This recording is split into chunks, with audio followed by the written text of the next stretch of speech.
আসসালামু আলাইকুম। বর্তমান সময়ে ইসলাম শিক্ষা বই সংস্কার কমিটি নিয়ে ব্যাপক আলোচনা সমালোচনা হচ্ছে। এখানে আমি একটা বিষয় গুরুত্বপূর্ণ তুলে ধরতে চাচ্ছি, যেটা হয়তো অনেকে লক্ষ্য করেছেন। রিসেন্টলি একটা পিকচার ভাইরাল হয়েছে, যেই লোকটা বিতর্কিত এই কমিটিতে সবচেয়ে বেশি, সে হচ্ছে আবু সাঈদ খান।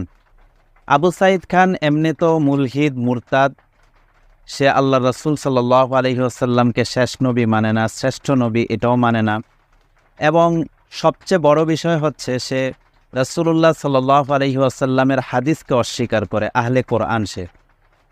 যদিও আহলে কোরআন দাবিদার, তারা বলে যে আমরা কোরআন মানি, হাদিস মানি না। এটা একটা নিছক মিথ্যা কথা ছাড়া আর কিছুই না। কারণ যারা হাদিসকে অস্বীকার করে তারা কোনোভাবেই কোরআনকে মানতে পারে না। যাক, সেটা ভিন্ন বিষয়, আমি সেই দিকে যাচ্ছি না। যে বিষয়টা আমি